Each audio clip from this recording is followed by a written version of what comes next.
সেৱা জনালোঁ। চাৰি পুথিক আপোনালোকে সন্মান কৰক। 50 বছৰ যেতিয়া হ'ল, সংগীৰ গৃহৰ সংখ্যা কিমান বা? পৰ্বতীয়া 64 ঘৰ আছে। সেৱা জনাইছোঁ 64 ঘৰ গৃহস্থ। পিছে নিৰ্দিষ্ট বক্তা যে আকৌ আমি এতিয়া কেনাটোহে ধৰিম। নামাচাৰ্য কেইজন আছে? কেনেকৈ 3জন 7জনমান আছে বুলিছে। গতিকে 64 ঘৰত অন্ততঃ 1 মান থাকিব লাগিছিলে আৰু। পৃথিৱীত এনেকুৱা অনুষ্ঠান নাই। আপুনি প্ৰসংগ প্ৰণালীখন কিনি আনক আৰু আনি লৈ গধূলি গোঁসাই ঘৰৰ আগত এনেকৈ বহি লওক আৰু এনেকৈ মেলি লওক, ঢাৰিখন পাৰি বহি লওক, বন্তিগছ জ্বলাই লওক। আপুনি লিখি থৈছে ন, হৰি ৰাম হৰিধ্বনি কৰিব, তাৰ গুৰু স্মৰণ কৰিব, কৃষ্ণ শংকৰ গুৰু হৰি ৰাম লিখি থৈছে, কৃষ্ণ শংকৰ গুৰু হৰি ৰাম। আপোনাৰ সুৰৰ দৰকাৰ নাই নহয়, কৃষ্ণ শংকৰ গুৰু হৰি ৰাম লিখি থৈছে। সেইমতে ক'লে কৃষ্ণ শংকৰ গুৰু ৰাম। ৰাগ দিব, আপুনি চাব, ৰাগ যদি দিব পাৰে দিব, যদি শিকি ল'ব। শিকাৰ আগতে আজি গধূলিকৈ প্ৰসংগ কৰিবই লাগে নহয়। প্ৰসংগ মানে কিনি অনাৰ পিছতে আপুনি প্ৰসংগ প্ৰণালীত আপুনি নামাচাৰ্য হৈয়ে যাব। শংকৰদেৱ শংকৰ এইটোৱে বাহাদুৰ। আপুনি প্ৰসংগ প্ৰণালী লৈ ৰাগ দিব বুলিছে। কৃষ্ণ শংকৰ গুৰু কেনেকৈ ৰাগ দিব তাত লিখি থৈছে ন, কৃষ্ণ শংকৰ গুৰু হৰি ৰাম ৰাম ৰাম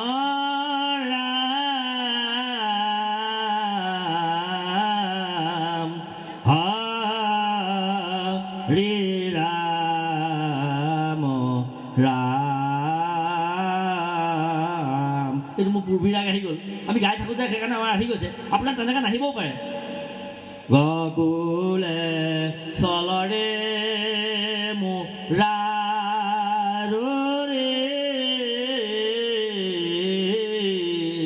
গকুলে চলৰে মুৰাৰে। মোৰ আহি গ'ল ৰাগটো। ৰাগ যদি নাহে, কৃষ্ণ শংকৰ গুৰু হৰি ৰাম ৰাম ৰাম ৰাম ৰাম। আপুনি সিমানখনো যদি গায়, বছ বৰগীত গাওক। কৃষ্ণ দেখিব, কৃষ্ণ ৰাম কৃষ্ণ ৰাম কৃষ্ণ ৰাম 4 বাৰ গাব, লিখি থৈছে। কৃষ্ণ কৃষ্ণ ৰাম জয় জয় ৰাম 4 বাৰ, কৃষ্ণ কৃষ্ণ ৰাম জয় ৰাম, কৃষ্ণ কৃষ্ণ ৰাম জয় জয় ৰাম 3 বাৰ হ'ল, কৃষ্ণ কৃষ্ণ ৰাম জয় জয় ৰাম 4 বাৰ হ'ল। হ'লে 4 নম্বৰ কৃষ্ণ কৃষ্ণ ৰাম জয় জয় ৰাম কৃষ্ণ হৰে ৰাম হৰে ৰাম। অকণমান নাম গাওক না। ৰাম ৰাম ৰাম অনন্ত অচ্যুত নাৰায়ণ প্ৰাণ হৰে ৰাম ৰাম ৰাম ৰাম অনন্ত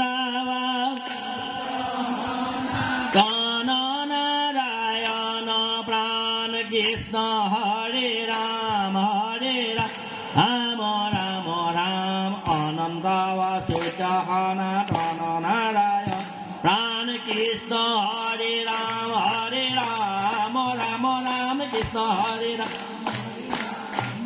ৰাম কৃষ্ণ হৰে ৰাম ৰাম ৰাম কৃষ্ণ হৰে ৰাম ৰাম ৰাম। তাৰপিছত আপুনি, মই ঘোষালৈ নাযাওঁ, আপুনি দীনবন্ধুৰাম দয়াশীলৰ দেউ গাই, হলিৰাম শ্ৰীৰাম লিখি থৈছে, আপুনি গাই গ'ল। চব লিখি থোৱা আছে, সেইমতে গাই আপুনি গুচি গ'ল। তালযোৰ যদি আনি থৈছে, থোৱা আছে, সুধিবলৈ থাকি গ'ল। প্ৰাথমিকত কেইযোৰ তাল আছে? 6 যোৰ আছে নহয়। আমি বাকীবিলাক কৰিবলৈ হাঁহ 2টা পুহো বুলি ক'লেও বাঁহটোৰ দাম যদি 500 টকাও কয়, তেতিয়াও গঁৰালটো সাজিবলৈ বাঁহ কিনিম। জীৱটো তৰিবৰ কাৰণে কোটি কোটি পুৰুষ, তই হেন বৈষ্ণৱ, তই হেন দৈতেন্দ্ৰ পুত্ৰ বুলি তাৰ 21 পুৰুষ তই কৰিলি উদ্ধাৰ। 21 পুৰুষক উদ্ধাৰ কৰিবৰ কাৰণে যিটো পৰলোকৰ বৃত্ত নাম নাম ৰামকৃষ্ণ হৰিৰাম সৰ্বধৰ্ম অনুপাম সকলো নিগম তত্ত্ব সাৰ। পৃথিৱীত হেন পাপ নাহি চুতবৰ, কৃষ্ণ নাম শুনি ভিৰে নেদি বেলৰ। পৃথিৱীত হিমালয়ৰ সমান পাপ সেইফালে দম পাতি থাকক, এইফালে এক নাম থাকক, এক নামে যত পাপ সংঘৰিতে পায়। এইহেন নাম গাম, নাম গাবলৈ তালযোৰ লাগে, কিন্তু আমাৰ নোজোৰে। 10 যোৰ বুলি ক'লে ন, 6 যোৰ আছে। ঘৰে প্ৰতি এযোৰকৈ তাল হওক, তেতিয়াহে জয় শ্ৰীমন্ত শংকৰদেৱ সংঘৰ। সেইটো সেইমতেহে গাব পাৰিম, নহ'লে এতিয়া 6 যোৰহে তাল আছে। গতিকে জয় শ্ৰীমন্ত শংকৰদেৱ সংঘৰ জয়, এইটো হ'ব। ব্যক্তিগত আছে, ৰাজহুৱাহে চৌধু গ'লে নি? ব্যক্তিগতভাৱে আছে বুলি বাৰু যেই কি নহওক, তাৰমানে ফৰবন্ধিয়াই ভাগৱতীকো সোধাই নেৰে নহয় বাৰু। যেই কি নহওক, আনন্দৰ কথা। ঘৰে প্ৰতি এযোৰ তাল লাগিব, কাৰণ তাল থাকিবই লাগিব। নাম লৈছোঁ ভোগাই বোলে খাই পানী কাউৰী, নামটো ভোগাই, ভোগাই মানে বুজিছে নহয় আৰু সকলো ভোগ আৰু সকলোৱে আছে, একো নথকা নাই। হে আপোনাৰ হুঁচৰি যোৱাই যে আহি প্ৰথমতে যোৱেহি, গোহালিত গৰু, পুখুৰীত মাছ, বাৰীত তামোল পাণ, উত্তৰে ভঁৰাল, পূবে চৰু, দক্ষিণে গৰু, নদন বদন, হয়নে বাৰু? এইটো যে গায়, সেইজনক ভোগাই বুলিছে। গতিকে ভোগাই যদি পানী কাউৰী খাই পেট পাবতে কি হ'ব আৰু? গতিকে শ্ৰীমন্ত শংকৰদেৱ সংগীসকলৰ এইটো থাকিব লাগিব, ঘৰে প্ৰতি খোল থাকিব লাগিব, ঘৰে প্ৰতি তাল থাকিব লাগিব, ঘৰে প্ৰতি নামাচাৰ্য থাকিব লাগিব, শৰাই সজাব ঘৰে প্ৰতি পাৰিব লাগিব। তেতিয়াহে সোণালী জয়ন্তী এই এনেকৈ দ্ৰব্যসভা পেলালে, ৰাজকীয় যজ্ঞত দ্ৰব্যসভা পেলাইলে আৰু ধুম পাতি ৰাজকীয় যজ্ঞ শেষ হ'ল নহয়, আৰু যজ্ঞটো শেষ কৰি লওঁ নেকি অকণমান? মই যে অথনি অলপ আগতে যে কৈছিলোঁ আপোনালোকক, নাই তালৈ ঘূৰি নাযাওঁ। যজ্ঞ শেষ কৰিলে কেনেকৈ, ৰাজকীয় যজ্ঞ কেনেকৈ শেষ হ'ল গায় জানে? 1 কোটি ব্ৰাহ্মণেও কৰিলে ভোজন, তথাপিতো নোখে সেইটো ঘণ্টাৰ বাজনাও, ভকত চান্দালে যেবে কৰিলে ভোজন, প্ৰতি গ্ৰাসে গ্ৰাসে উঠে ঘণ্টাৰ বাজনাও। 1 কোটি ব্ৰাহ্মণে যুধিষ্ঠিৰৰ ৰাজকীয় যজ্ঞত খাই দান দক্ষিণালৈ গুচি গ'ল। দান মানে তোলা দান, দান মানে তোলা দান, তোলা দান মানে ৰজাজনৰ গাৰ ওজন যিমান সিমান, ৰজাজন যদি 65 কেজি হয় বা 80 কেজি হয়, ৰজাজনৰ গা ওজনেৰে সিমানখিনি সোণ সেই ব্ৰাহ্মণক দিব লাগিব, সেইটোক দান বোলে। দক্ষিণা হ'ল এই আপোনালোকৰ এই ফৰবন্ধিয়াৰ অঞ্চলটোৱে যেনিবা ৰাজকীয় যজ্ঞ কৰিছে, যিমানজন ব্ৰাহ্মণ মাতিছিলে সিমানজনী গাই গৰু দক্ষিণ ফাললৈ মূৰ কৰি ঘাঁহ খুৱাই বান্ধি থ'ব লাগিব, দক্ষিণ ফাললৈ মূৰ কৰি। গৰুকেইজনী এনেই বান্ধি থ'লেই নহ'ব, শিঙালী হ'ব লাগিব। শিঙালী হ'লেই নহ'ব, শিঙত একোটাকৈ শিং খুৰাই দিব লাগিব, সোণৰ শিং। আকৌ এজনী গৰু কেইটা ঠেং থাকে? 4টা ঠেং। খুৰা কেইটা? এজনী গৰু খুৰা কেইটা? এটা ঠেঙত 2টাকে থাকে, এনেকৈ যোগা যোগা, হয়নে? থাকে, দেখি আছোঁ এখন। পিছফালেও ইমাটি মাটি লটকনি লটকনি দুটি থাকে। এজনী গৰু ঠেঙত 16টা খুৰা থাকে। ইফালেও ইমাটি মাটি সোণৰ টুপি বনাই এনেকৈ এনেকৈ থ'ব লাগিব, 4টা ঠেঙত এনেকৈ এনেকৈ থ'ব লাগিব। আগফালেও সেই 8টা খুৰা, 16 18টা। এজনী গৰুত সেই ব্যৱস্থাই থৈ দিব লাগিব। গৰুজনী হয় পেটত পোৱালি থাকিব লাগিব, নহয় পোৱালীয়ে উহাৰত মুখ দি গাখীৰ খাই থাকিব লাগিব। পেটত পোৱালি থকা গৰুজনীৰ উহাৰৰ পৰা কিছুমান ভাল সঁচৰ গৰু আছে, পদ্মিনী গৰু, এই জগাৰ 2-3 দিনৰ আগৰ পৰাই উহাৰেদি টুকটুককৈ গাখীৰ পৰি থাকে, শুই থকা ঠাইত গাখীৰ পৰি থাকে। আপোনালোকৰ সৌভাগ্য হৈছে নাই তেনেকুৱা গৰু দেখিবলৈ। গতিকে সেই গৰু তাত বান্ধি থ'ব লাগিব, কামধেনু সঁচৰ। গতিকে সেই গৰু তাত বান্ধি থ'ব লাগিব, আৰু ব্ৰাহ্মণক সেই দান দিয়াৰ পিছত দক্ষিণা দি পঠিয়াই দিব লাগিব। 1 কোটি ব্ৰাহ্মণে দান দক্ষিণা লৈ গুচি গ'ল। পঞ্চম পাণ্ডৱ ভীমে গৈ সুধিলেগৈ, যদুপতি কৃষ্ণ, তুমি এতিয়া শুই আছা, কৃষ্ণ কোৱা, ঘণ্টা যে নাবাজিল বোলে, ব্ৰাহ্মণক নামাতিলা, তোমালোকে কোনোবা কোন ব্ৰাহ্মণক নামাতিলা? তালিকা চালে, বোলে গুহকক মতা নহ'ল। চাওঁ তালিকাখন, হয়নে? বোলে হয়। গুহকক কেলৈ নামাতিলা? বোলে গুহক আকৌ চন্দাল কাৰণে নামাতিলোঁ নহয়, মাতিব লাগিব। মাতিলেগৈ, গুহক আহিলে, গুহকে প্ৰথমবাৰ খাই গুচি গ'ল, কিন্তু ঘণ্টা নাবাজিল। মই কৈছোঁ, সময় পাম যে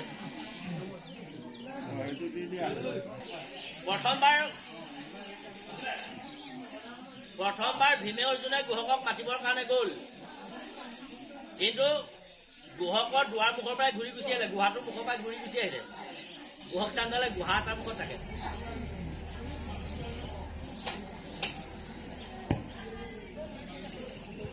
প্ৰথমবাৰ পঞ্চম পাণ্ডৱৰ অৰ্জুনে ভীমে গ'ল, গুহকৰ গুহাটোৰ মুখৰ পৰাই ঘূৰি আহিলে। কেলে ঘূৰি আহিলে গম পায়? গু গোন্ধালে, 20টা গোন্ধালে। কৃষ্ণক ক'লেহি বোলে গুহকক নিমন্ত্ৰণ কৰিব পৰা নহ'ল, কেলে? বোলে 20টা গু গোন্ধালে। সৰ্বনাশ, ভকতক তোমালোকে চান্দাল বুলি ভাবি গৈছিলা নেকি? বোলে তেখেত আহিলেই 1 কোটি ব্ৰাহ্মণে খালে ঘণ্টা নাবাজিলে, গুহকে খালে ঘণ্টা বাজিব যেতিয়া তেওঁক কেলে সেইভাগে ভাবিবা। এইবাৰ তেওঁক ঈশ্বৰ বুলি ব্ৰাহ্মণতকৈ শ্ৰেষ্ঠ মোৰ লগৰ বুলি ভাবিবা, ঈশ্বৰৰ লগৰ বুলি ভাবিবা। যোৱা পদ্মৰ গুণ পাবা, পালেগৈ পদ্মৰ গুণ। নিমন্ত্ৰণ কৰি আনিলে, গুহকক খাবলৈ দিলে, গুহক গুচি গ'ল। গুহক গৈ প্ৰায় আজিকালি ভাষাত প্ৰায় 5 মাইল 5.5 মাইলমান বাট গৈছে, 1 আক্ৰোশ বাট গৈছে। ঘণ্টা নবজাৰ কাৰণে কৃষ্ণক আকৌ সুধিলে যে ঘণ্টা যে নাবাজিলে, বোলে নাবাজিলে, নবজাৰ কাৰণ আছে। কৃষ্ণ আহি সুধিলে এই দ্ৰৌপদীক, এই গুহকক মাতি অনাৰ পাছত পদূলি বাটতে ভৰি হাত ধোৱালেনে? বোলে নাই ধোৱা, যিটো কাম মই কৰিছিলোঁ ৰাজকীয়ত বোলে কৰা নহ'ল। গুহকক বহুৱাই লৈ সাষ্টাংগে গোটেই পৰিয়ালে সেৱা কৰিলেনে? বোলে কৰা নহ'ল। গুহকক গোৱা চালি আগবঢ়াই লৈ সেৱা জনাই আপোনাৰ কাৰণে অন্নমুঠি পাক কৰিবলৈ যাওঁ, অনুমতি লোৱা হৈছিল নেকি? বোলে নাই হোৱা। গুহকক অন্ন দি লৈ দ্ৰৌপদীক সুধিলে, তুমি কিবা ভাবিছিলা নেকি অন্ন দি লৈ? বোলে ভাবিছিলোঁ।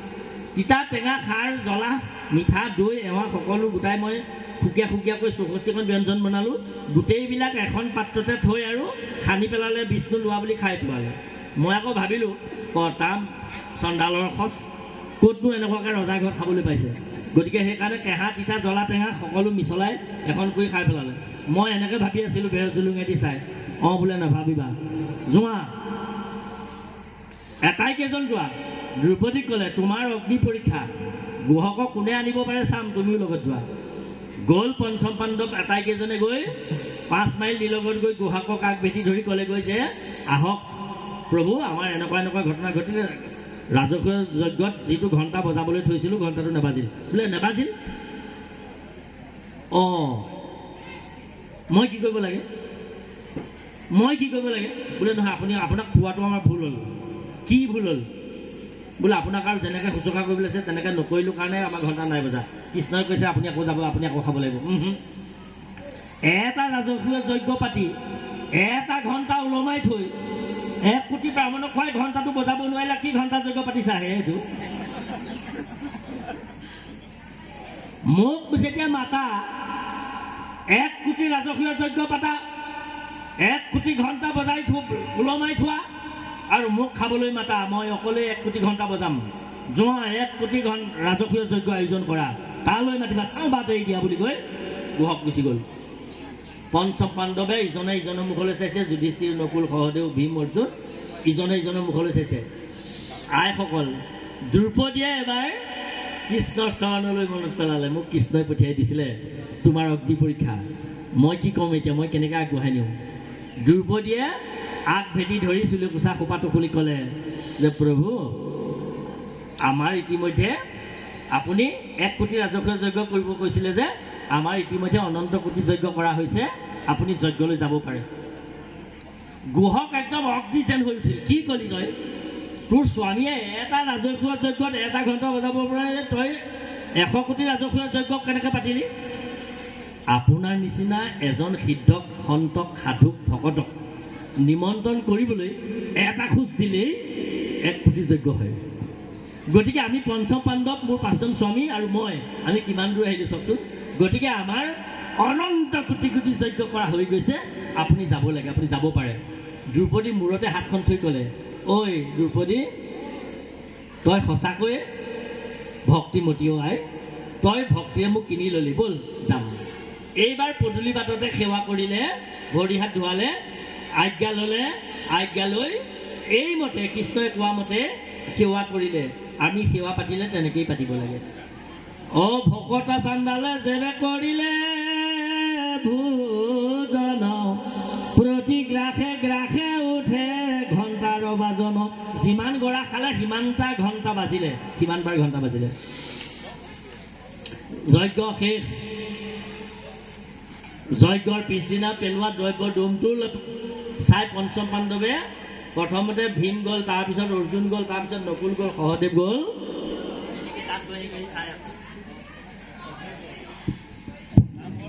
চাই আছে, এইবিলাক চাই আছে, পেলোৱা ডোমটোলৈ চাই আছে। তেনেকুৱাতে কৃষ্ণ ওলাই আহি সুধিলেহি, দাদা যুধিষ্ঠিৰ কি চাইছা? সখী অৰ্জুন কি চাইছা? সহদেৱ নকুল কি চাইছা? কৃষ্ণক দেখি তেওঁলোকে অলপ মেহেঙা মেহেং কৰিছে। এই এনেই কিবা এটা চাই আছো। কিবা এটা চোৱা নহয়, তুমি কিবা এটা চাইছা। এইটো চাইছা নেকি? কৃষ্ণই দেখিলে তেওঁলোকে কি চাইছে জানে? কালিক 1 কোটি ব্ৰাহ্মণক খোৱালো, ঘণ্টাটো নবজাকে আছিলে, ঘণ্টাও বাজিলে, আমাৰ যজ্ঞ সাৰ্থক, আমি ধন্য।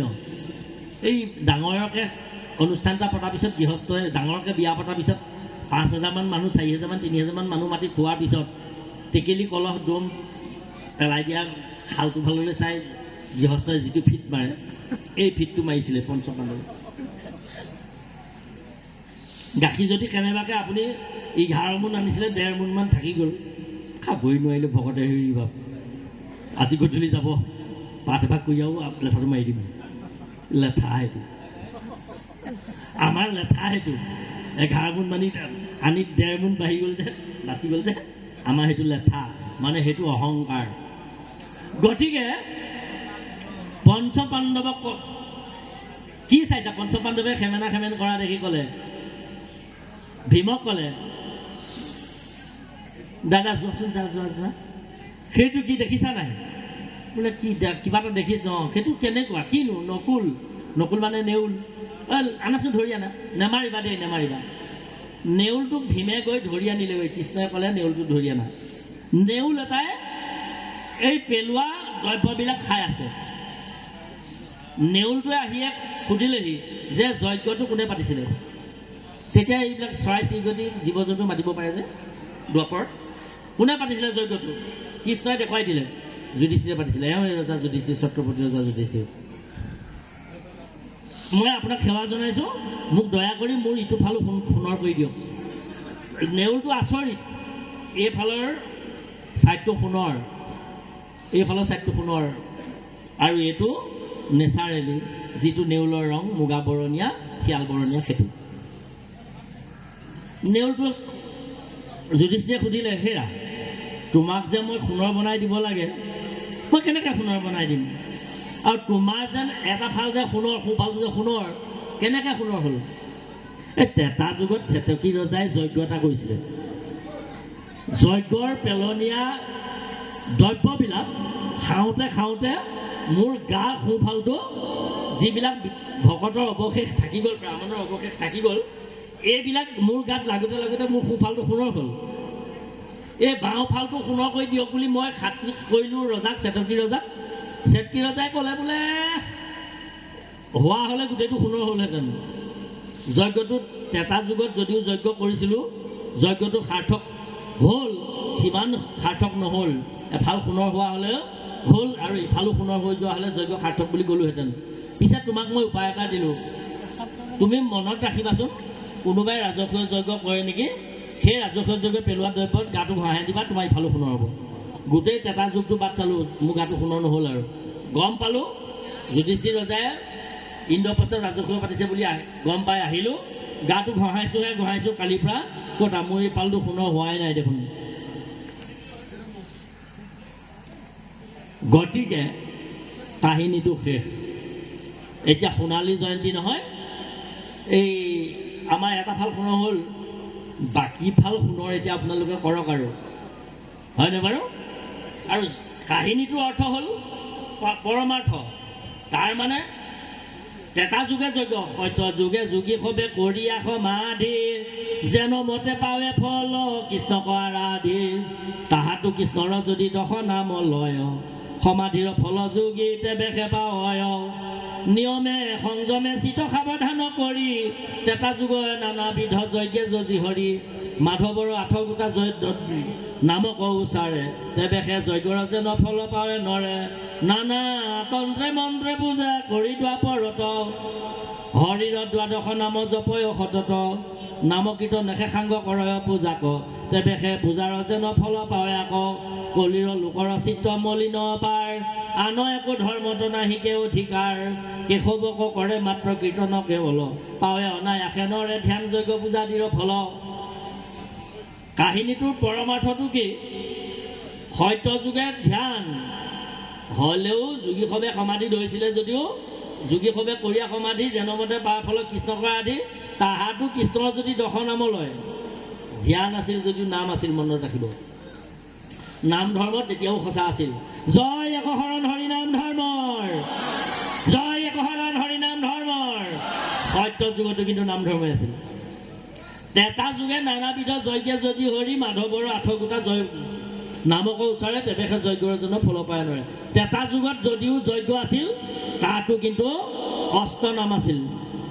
যজ্ঞৰ ফল পাবলৈ হ'লে অষ্টনাম গাব লাগিব। আৰু দ্বাপৰ যুগতো পূজাৰ ফল পাবলৈ হ'লে পূজা কৰা লোকসকলে 12 নাম গাব লাগিছিল। গতিকে কৃষ্ণই বুজাই দিলে যে তেতা যুগেহে যজ্ঞ আছিল, দ্বাপৰ যুগত যজ্ঞটো কৰিছা, গতিকে তোমালোকে ফল স্বাভাৱিকতে নোপোৱাই। তেনেহ'লে তুমি যে যজ্ঞটো কৰোৱালা কৃষ্ণ, বোলে মোৰ ধৰাভাৰ হৰণ কৰিবৰ কাৰণেই যদা যদা হি ধৰ্মস্য গ্লানি ভৱতি ভাৰত অভ্যুত্থান মধুৰ্বাচ্য তদন্মানং পৰিত্ৰাণে সাধুনাম বিনাশয় দুষ্কৃতম ধৰ্ম সংস্থাপনা ঠাই সম্ভৱ আমি যুগে যুগে। মই ধৰ্মক প্ৰতিষ্ঠা কৰিবৰ কাৰণে, অধৰ্মক বিনাশ কৰিবৰ কাৰণে, ধৰ্মক সংস্থাপন কৰিবৰ কাৰণে, সাধুসকলক উদ্ধাৰ কৰিবৰ কাৰণে, পাপীসকলক সংহাৰ কৰিবৰ কাৰণে মই যুগে যুগে অৱতাৰ লওঁ।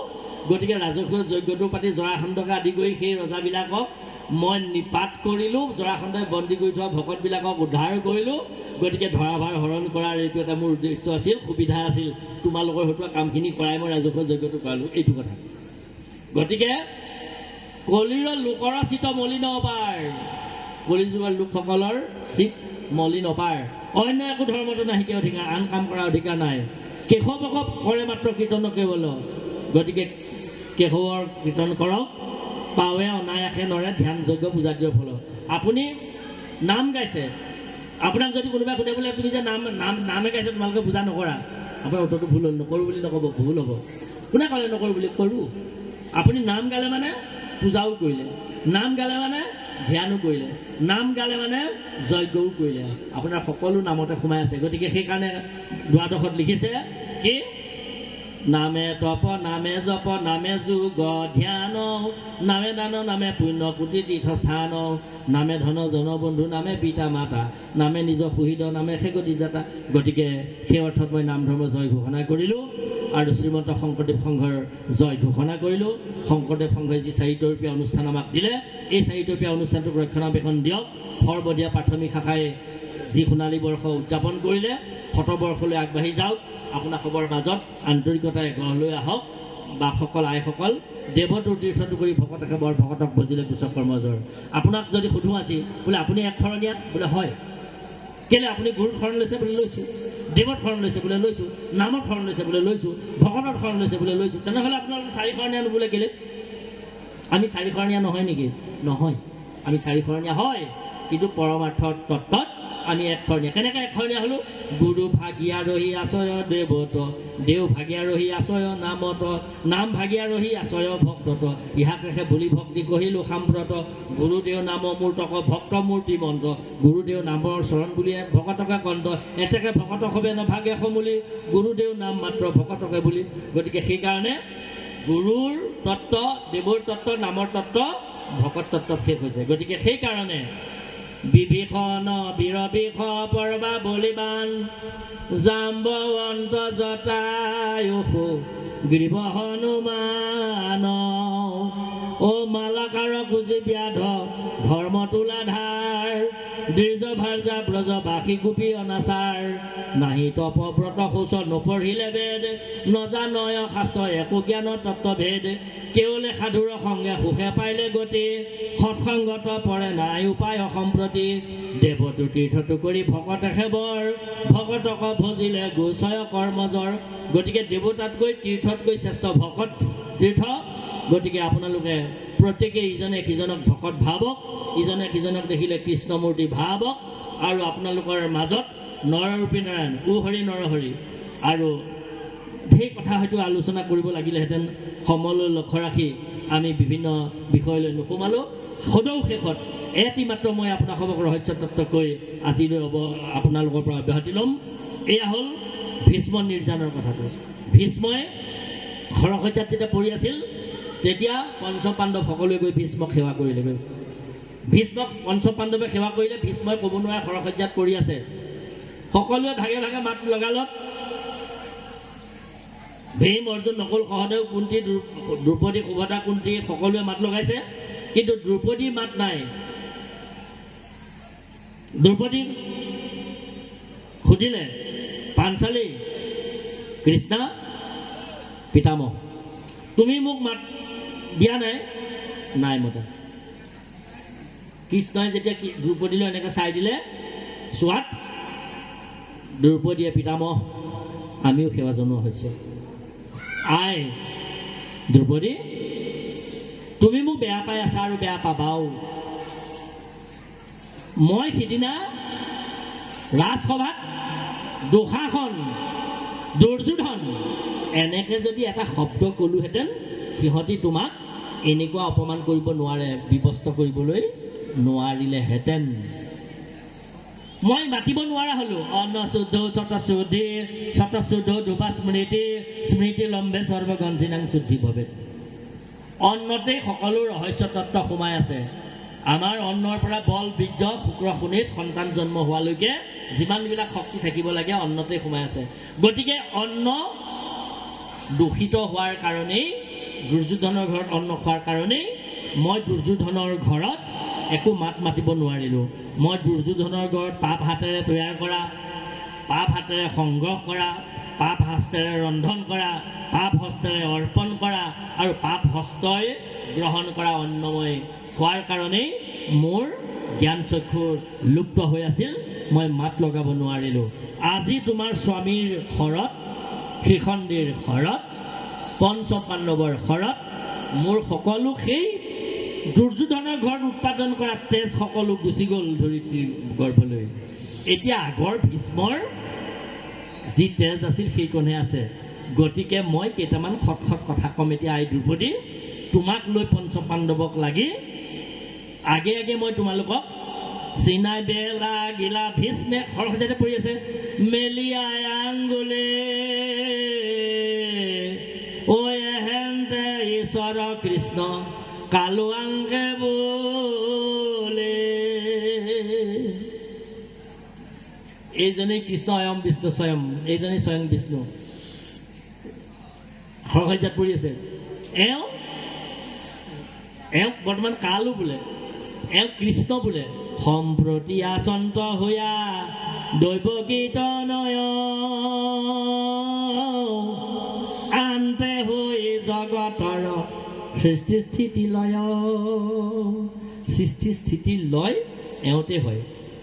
এওঁ বৰ্তমান এড্ৰেছ ঠিকনা হ'ল, নাম হ'ল দ্ৰৌপদী পুতেক।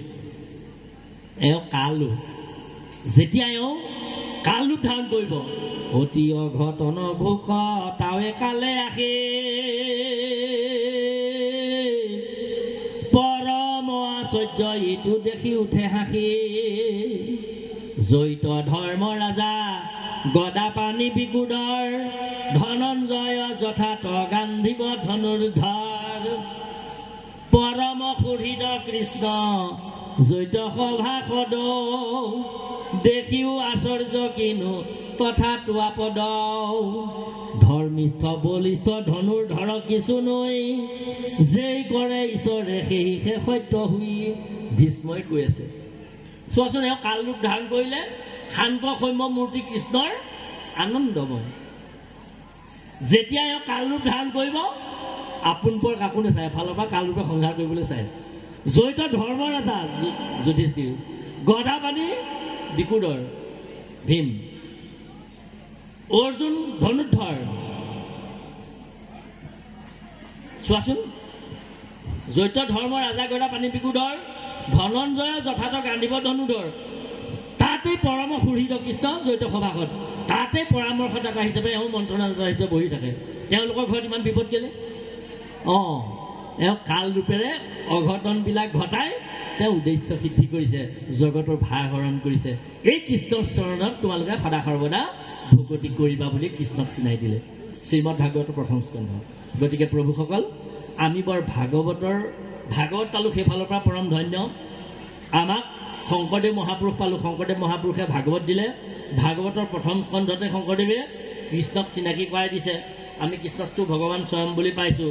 গতিকে আমি যি শৰণ বস্তু গ্ৰহণ কৰিছোঁ ইয়াত আমি অৱগাহন কৰোঁ সতী সন্ততিসকলৰ সৈতে আমাৰ সংসাৰখনত পুৱা গধূলি গুৰু সেৱা কিন্তু কৰক আপোনালোকে গুৰু সেৱাৰ অবিহনে যতেক উপায় একো উপায় নাই সংসাৰ সাগৰৰ পৰা উদ্ধাৰ হোৱাৰ গুৰু সেৱাই একমাত্ৰ মন্ত্ৰ এই গুৰু সেৱা বিনে আনো যতেক উপায় যিমানবিলাক উপায় আছে গুৰু সেৱাতে পায় সেইকাৰণে হেন জানি গুৰু সেৱা কৰিবা সদায় গুৰু সেৱা কৰিলন্ত মাৰ্কেন্দেয় ঋষি লক্ষ্মণে গুৰু সেৱা কৰিলা হৰিষি গুৰু সেৱা কৰিলন্ত বীৰ হনুমান মই গুৰু সেৱা কৰি আছোঁ অকণমান মাধৱদেৱ মহাপুৰুষে কৈছে চাওকচোন যিজনে উৰেটো জীৱন গুৰু সেৱা কৰি নিজক সমৰ্পণ কৰিলে উটাই দিলে সেইজনে মই অকণমান গুৰু সেৱা কৰি আছোঁ আৰু কৰিছিলে মাৰ্কেন্দেয় ঋষিয়ে মই আলোচনালৈ নাযাওঁ মাৰ্কেন্দেয় ঋষিয়ে কেনেকৈ গুৰু সেৱা কৰিছে আজিলৈকে মাৰ্কেন্দেয় ঋষিয়ে গুৰু সেৱা কৰি আছে সপ্তকল্প এক কল্পত 4,32,00,000 বছৰ থাকে 4,32,00,000 ইনটু 7 পূৰণ কৰিলে যিমান দিন হয় সিমান দিন মাৰ্কেন্দেয় ঋষি এই নৱমণ্ডলৰ আছে আৰু থাকিব এতিয়াও গুৰু সেৱা মাৰ্কেন্দেয় কৰিয়ে আছে নিৰ্দিষ্ট ঠাইত গতিকে গুৰু সেৱা কৰিলন্ত মাৰ্কেন্দেয় ঋষি কেতিয়াবা সুবিধা হ'লে মই এই কাহিনীটো আলোচনা কৰিম 2 গুৰু সেৱা কৰিলন্ত বীৰ হনুমান হনুমানে গুৰু সেৱা কৰি বুকু ফালি ৰামক লক্ষ্মণক দেখুৱাই দিলে জয় শ্ৰীৰাম বুলি সাগৰ পাৰ হৈ গ'ল লক্ষ্মণেও গুৰু সেৱা কৰিলে হৰিষি লক্ষ্মণে গুৰু সেৱা কৰিলে 14 বছৰ বনবাসত গৈ ৰাম সেৱা কৰিলে আৰু মই গুৰু সেৱা কৰি আছোঁ অকণমান বুলি মাধৱদেৱে কৈছে এই গুৰু সেৱা কৰক গুৰু সেৱা কৰিলে আপোনালোকৰ যি উদ্দেশ্য বিধেয় আছে আপোনাক ল'ৰা এটাক বিদ্বান কৰিব লাগে বিলাত ফৰেট কৰিব লাগে 100ৰ পিছত 100 পাব লাগে বৈজ্ঞানিক কৰিব লাগে আপুনি দাৰ্শনিক কৰিব লাগে কৃষ্ণকান্ত সন্দিকৈৰ নিচিনাকৈ আপুনি পৃথিৱী বিশ্ববিখ্যাত কৰিব লাগে আপুনি ভাগৱতৰ 3য় স্কন্ধ পঢ়ক সন্তান স্থিতি হোৱা কথাটো আমি ক'লোঁ বসুদেৱৰ হৃদয়লৈ আহে বুলি যে ক'লোঁ কংসৰ কাৰাগাৰৰ কথাটো যুৱকসকলক এই কথাবিলাক বুজাই দিয়া হওক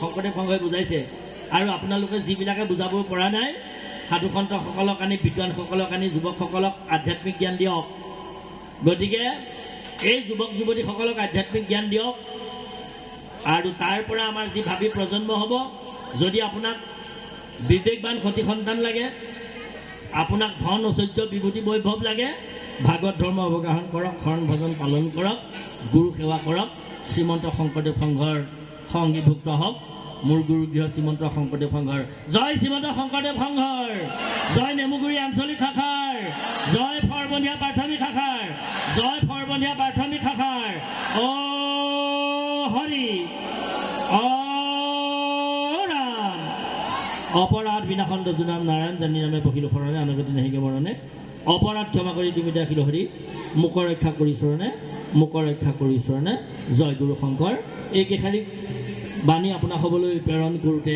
কিবা যদি জ্ঞাত জ্ঞাত অপৰাধ আপোনাক হবে হৈছে বুলি ভাবিছে সেয়া মৰিখন কৰিব চাৰংকটো গাজ্য পাইছ ফলগু ৰাজহাঁহে পানীয়ে গাখীৰ একেলগে দিলে যেনেকৈ গাখীৰকণ খাই পানীকণ বাতিটোতে এৰিব পাৰে তেনেকৈ অপ্ৰয়োজনীয়খিনি এৰি প্ৰয়োজনীয়কেইটা আপোনালোকে গ্ৰহণ কৰি আপোনালোকৰ জীৱনত এপ্লাই কৰক আপোনালোকৰ প্ৰয়োজনত লগাই দিয়ক এইখিনিকে ভগৱন্তই আপোনালোকে কৃপা কৰক বুলি আপোনাসকলৰ সৰ্বতো প্ৰকাৰে মংগল কামনা কৰিলোঁ সৰ্বধীয়া প্ৰাথমিক শাখাৰ সকলো সংগীৰ জয় ঘোষণা কৰি আমাৰ আশা সামৰিলোঁ জয় গুৰু শংকৰ